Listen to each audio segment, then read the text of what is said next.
There are plenty of myths and misconceptions about dogs. For example, how many times have you heard that dogs can only see in black and white? Or that you have to be the alpha or pack leader to successfully train your canine? Or even that sleeping with your dog is not good for you? In this video, we will separate fact from fiction by sharing 16 myths about dogs. Number 16. Once a dog bites, it's time to put them to sleep. Many people believe that when a dog bites someone, it will happen again.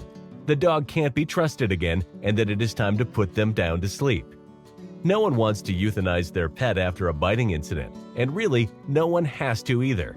It's understandable that a dog bite can be scary and stressful, but it's important to remember that aggression in dogs is a treatable problem. Since every dog in every situation is different, make sure to discuss with a canine behavior consultant or your veterinarian to determine what caused the dog to bite in the first place and how it can be prevented from happening in the future. More often than not, dogs will resort to biting when they feel threatened or abused. Dog saliva can heal wounds. This is a major myth. Dog saliva doesn't heal wounds, it makes them worse. Some people even let dogs lick their cuts intentionally, but they should never let them do this. Dogs' mouths are not clean. They lick their genitals, they eat things off the ground, and tons of germs can get into the wounds along with their saliva. This can cause serious infections. Rescue dogs aren't good pets. There are many myths surrounding rescue dogs. These myths can be harmful and even deter potential fosters. Some people think that rescue dogs are bad because you don't know their background or where they came from, or that shelter dogs are there for a good reason. A dog's presence in a shelter shouldn't make you jump to conclusions about their behavior. Don't assume all pets were banished to a shelter for some wrongdoing. There are plenty of pets in shelters because of an owner's inescapable situation. There are even people who give up on their pet because they welcome a newborn. And remember, if a rescue is aggressive, it is probably because they were poorly treated and didn't receive proper socialization or training. So next time you decide to get a dog, try to give a rescue pet a chance. Number 12. Your dog must see you as the alpha. This myth has been long propagated among dog trainers. Dog owners are told that they must be the alpha dog or leader of the pack to dominate their pet to get them to behave. However, dog training research has revealed over and over that dogs do not need to be dominated to be well behaved. In fact, dogs whose owners use reward-based training and praise are overall more well-balanced and happier. Dominance-based dog training is based on studies conducted on captive wolves in the 1970s. The findings popularized the theory that alpha wolves become the leader of the pack by being aggressive towards other wolves. As dogs are descended from wolves, people start to apply this theory to dog training. But science has moved on, and this faulty premise has now been debunked by scientists. In fact, researchers found that wolf families are very similar to human families in that the leaders of the pack are the parents taking care of their cubs. Dogs only see in black and white. Although your dog has a narrower visual spectrum than you do, it doesn't mean they can't see colors. Dogs can see shades of gray, blue, and yellow. Seeing the world this way helps eliminate visual noise, which makes it easier for them to hunt at dawn and dusk. And remember, dogs are very good at noticing motion from a long distance. Dogs can catch a cold. Most people believe that if they get a cold, their dog will get sick too. But dogs don't catch a cold from humans. This is because the viruses that cause cold-like symptoms in humans and in dogs rarely jump from one species to the other. So you can rest easy about giving your dog your case of the sniffles. But remember, if your dog is sick, other dogs in the neighborhood could be at risk of contracting whatever virus is causing your dog's cold. So keep your dog away from other dogs until he is feeling better. Dogs should eat like wolves. Dogs' closest relatives, wolves, eat meat in the wild. This fact has led to many owners believing that the best food for their domesticated dog is raw meat. However, dogs have evolved over thousands of years from strict carnivores to more like an omnivore, meaning that living on a meat-only diet can really damage their health. With just meat, your dog could be missing out on lots of vitamins and supplemental nutrients. Your dog needs meat because it's a carnivore, but it also requires fat, fruit, and veggies. A dog's mouth is cleaner than a human's mouth. Both dogs and humans have mouths filled with bacteria. Recent studies have shown that we humans have about the same number of different bacteria in our mouths as dogs. Most of the bacteria in your dog's mouth prefer a dog to be the host, which means kissing your dog is less risky than kissing a human. But that does not mean that your dog's mouth is cleaner than a human's mouth. Dogs don't brush their teeth. They eat things off the ground or out of a garbage bin. Some even raid the litter box. These are all strong reasons that your dog's mouth is not clean.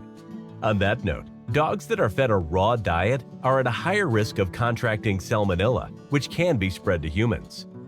Number 9. 1 year of a dog's life is equal to 7 human years. How dogs age can vary by breed, but there's no evidence that a year in dog life equals 7 years of human life. In fact, this estimation is a good example of oversimplification. A 2019 study by researchers at the University of California, San Diego, revealed a new method to calculate the actual age of dogs. By tracking changes in DNA molecules and methyl group patterns, scientists were able to estimate the ages of dogs. Based on this study, a 1-year-old dog was comparable to a 31-year-old human, while a 5-year-old dog is comparable to a 57-year-old human. Number 8. A dog will always cry out if they're feeling pain. Canines have inherited an instinct to hide any outward signs of pain. In the wild, an animal that is injured or infirm is vulnerable to attack, and there is a survival advantage to act like nothing is wrong even when something most definitely is. Our pet dogs still suppress many of the obvious signals of pain to protect themselves and their social standing in their pack. Dogs don't always cry when they are in pain. It's important to watch for changes in behavior to see if your dog is in pain. Sleeping with your dog is not good for you. Animal experts have long advised dog owners not to sleep with their pets because it will promote poor behavior in the animal and could lead to serious illness in humans. However, this myth has now been debunked, and many vets now believe concerns over such issues are overstated or just incorrect. According to recent research published by Mayo Clinic Proceedings, sharing your bedroom with your canine companion may actually improve your sleep. As long as both you and your dog are healthy and the dog isn't under the covers, it's perfectly safe to snuggle up with your furry friend every night. Just make sure your dog has no fleas, ticks, parasites, or illnesses, and that he has up-to-date vaccinations. Human foods are bad for dogs. Obvious treats such as chocolate or onions should never be fed to your canine. But some foods such as apples, bananas, or dairy products are fine for dogs to snack on. It's important to remember that these human foods should be given in moderation, and they shouldn't replace your dog's actual balanced meal. Dogs express guilt. Ever come home to find your pet has chewed up your pair of shoes or has made a mess on the couch? That look on their face isn't guilt. Dogs can feel fear, sadness, and joy. However, studies have shown that dogs don't have the emotional maturity to feel secondary emotions like guilt and shame. People often think their dog knows he has done something wrong, but what you're actually seeing is appeasement behavior. Dogs that look guilty are simply responding to an owner's anger or disappointment, and it is a dog's way of diffusing tension in response to feeling threatened. Dogs wag their tails to show happiness. Perhaps the most common misinterpretation of dog behavior is the myth that a dog wags its tail when it is friendly and happy. Dogs' body language is complex. And although dogs do wag their tails when they're happy, they can also wag their tails out of fear, nervousness, or aggression. Always look at the looseness or tightness of the dog's whole body to determine if your dog's tail wagging is out of happiness or nervousness. Old dogs can't learn new tricks. It's a popular misconception that old dogs are unable to learn new things. A dog, regardless of how old, can learn new tricks and be trained just like a spry young pup. Old dogs may need a little more time to learn new things though, so you just need to be a little more patient. Dogs eat grass when they are sick. Like with many other animal behaviors that seem strange to people, there are plenty of myths and rumors about why dogs eat grass. You may have heard that a dog who eats grass has an upset stomach and wants to induce vomiting, or that eating grass is a sign of nutritional deficiency. Believe it or not, research suggests that these are both myths. Dogs on well-balanced diets and in good condition regularly eat grass, and many dogs can be observed to frequently eat grass and not vomit. Researchers believe that grass eating is an innate and normal behavior. Many other studies have documented several wild canid species who also commonly eat grass. Wolves, for example, are known to regularly eat plant matter. A warm and dry dog nose signals illness. The moisture or temperature of a dog's nose is not necessarily a good indicator of anything. A healthy dog may have a warm or dry nose, while a sick dog could still have a cold, wet nose. Better indicators of a dog's health are symptoms such as not eating, hiding, or behaving oddly. The only way to accurately gauge your pet's temperature in relation to fever is by using a thermometer. If your dog has a warm or dry nose, then stay on alert for illnesses, but don't start worrying just yet.